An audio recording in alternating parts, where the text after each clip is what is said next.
Coming up, the latest information about jail employees in Whitley County who were attacked yesterday, and a women's addiction recovery program in one county is expanding.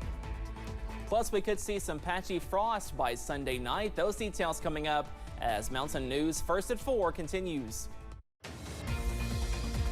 Mountain News First at 4 continues.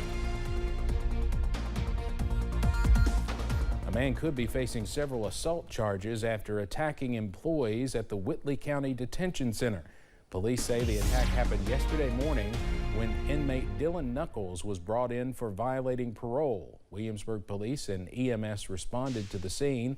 Public Affairs Officer Stephen Hill says 5 employees, including the Whitley County jailer, were injured as a result. Once our officer arrived on scene, the deputy jailers actually already had the subject detained and restrained in a restraint chair at the jail. There was several, when we arrived, during the investigation, there was several deputy jailers that had injuries.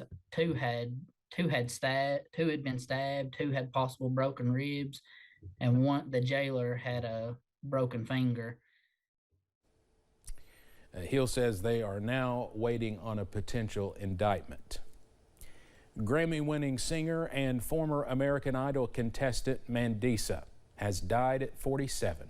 The California native finished in the top 10 of season 5 of American Idol. She later released her debut album, True Beauty, and became one of the most recognizable voices in the Christian music industry. Mandisa's cause of death has not been released.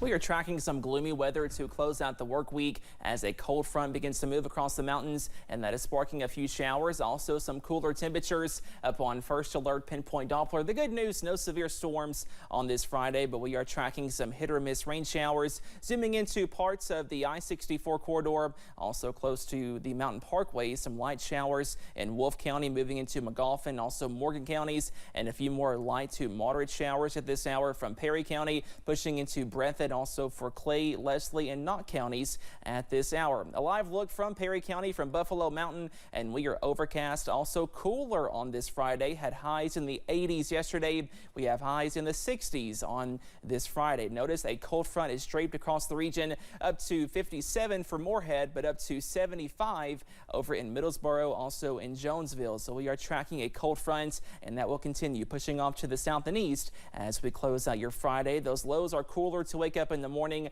as drier air is also on the way. A few showers this evening, but most of us are drying out overnight under a partly cloudy to mainly clear sky, and most of us wake up in the middle 40s. More sunshine tomorrow and maybe some patchy frost by Sunday night. Those details on the way in just a few minutes. Steve? Cameron, thanks. Officials with Volunteers of America Mid-States region are working to expand addiction services for women in Clay County. WYMT's RJ Johnson has more.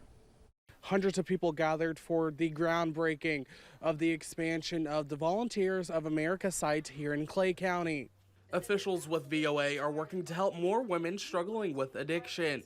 President and CEO Jennifer Hancock says their program is special because of the way it helps mothers. This program works because we enable mom to bring all of her kids into treatment. She never has to choose between her health and her child. And we think that's one of the most special ingredients of this program. We take care of that entire family together. We help heal children who have been exposed to trauma, and we help heal women who have been exposed to trauma during their addiction. Hancock says they'll be able to help an additional 300 women and children each year through these services. In Clay County, RJ Johnson, WYMT Mountain News. Hancock says they have outgrown their current facility due to the high demand for the program. Maryland Governor Wes Moore and local leaders gathered in Baltimore to address recovery efforts nearly 3 weeks after the Francis Scott Key Bridge collapse. Moore emphasized 4 steps to recovery, bringing closure and comfort to the victims' families, clearing the channel and reopening the Port of Baltimore, supporting the local community impacted by the collapse, and rebuilding the Francis Scott Key Bridge. So we've laid out the 4 directives for our recovery. But I do want to be clear, we cannot win this moment without addressing every single one of them. We are going to bring closure and comfort to these families. We are going to clear this channel. We are going to support everyone who's been affected by this crisis, and we are going to rebuild the Francis Scott Key Bridge. More announced cranes have removed more than 100 containers from the Dolly ship, which remains pinned down in the riverbed with a portion of bridge truss and concrete from the road resting on top. He emphasized dozens more containers must be removed before removal of the ship can be attempted. President Joe Biden gave remarks to the International Brotherhood of Electrical Workers today. The president touted his administration's pro-union stance, reiterating his support for middle-class families and union jobs. He also emphasized that projects created under his administration, like those funded by the bipartisan infrastructure bill, would use materials that were made in America. President Biden also criticized former President Trump for supporting union busters. All we're doing is protecting pensions for thousands of IBW workers and others. The idea they made it as hard for me to get it done just blows my mind. But we made it happen. While my predecessor never lifted a finger to do any help. Matter of fact, he lifted a finger, he put a thumb on it. Look, not only that, he put union busters on the National Labor Relations Board. The people I've appointed to the National Labor Relations Board actually care about American workers.